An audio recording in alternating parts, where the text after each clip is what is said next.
Hi Nursery! Now today's story is all about a special animal, a zebra. His name is Gus and he does not like long journeys and he always kicks up a fuss. That's why the story is called Don't Kick Up a Fuss, Gus.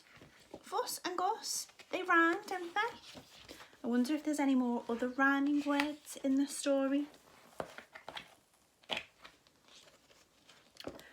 Gus was a little zebra who lived in Africa. He loved to gallop and jump about on the hot, dusty savannah. One morning, Gus was playing. It hadn't rained for ages, so the ground was very dry. He stamped his hooves, he reared, he bucked, and he made the biggest dust clouds ever. Wow, look at all that dust. Just then, Mum called Gus. Come along, dear, we're going on a long walk. But I want to make dust clouds, said Gus, digging in his hooves. Don't kick up a fuss, Gus, said Dad. It's too hot here. The grass is dry and tough, and the river has nearly dried up. Before Gus could say anything more, his family had trotted off to join the rest of the herd. Wow, look at the herd of zebras. They walked along a riverbank and through a forest. Walking is boring, moaned Gus. I want to go home. Gus's family did their best to make the journey fun. When Gus got bored of singing, Grandma played I Spy. Are we nearly there yet? Said Gus.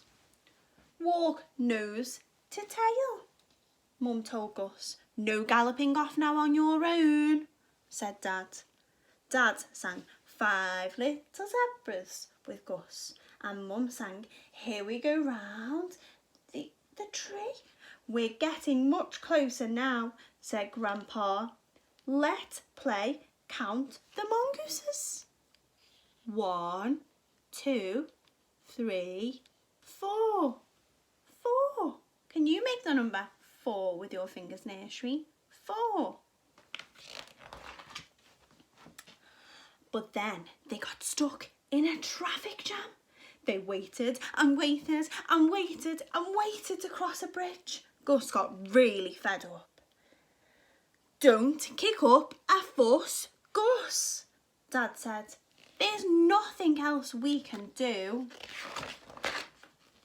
When they finally reached the other side of the bridge, Gus bolted. He leapt in between the giraffe's legs. Oh no.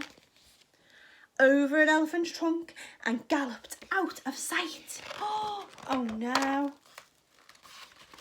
Gus's family were furious when they finally caught up with him. We're going to have to finish this walk, even if we have to carry you, said Dad. Don't kick up a fuss, Gus. But Gus wasn't going to give in yet.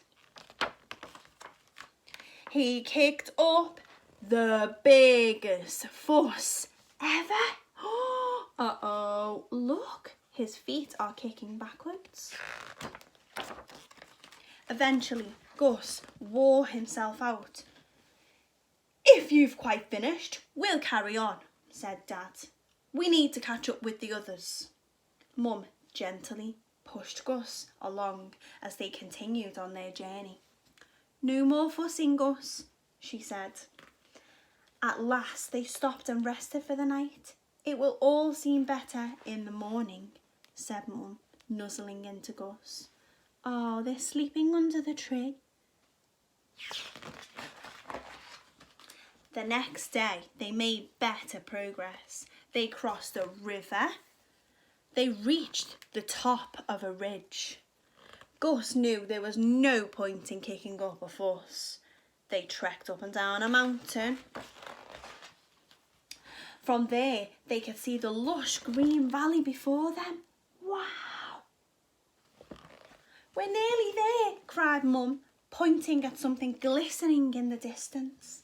Gus joined the other zebras as they bounded down the hill, leapt off the grassy bank and landed in the waterhole. Wow! Look at the waterhole. I think Gus is going to have a lot of fun here, isn't he? Gus thought it was wonderful. He hoped he'd never have to leave this place. Wow, how do you think he's feeling, Nursery? I think he must be really excited. Gus jumped off the rocks, dived into plunge pools, swooshed down from the waterfalls. He made the biggest waves ever. We're all getting wet, cried Gus's dad. Splish, splosh, splish, splosh.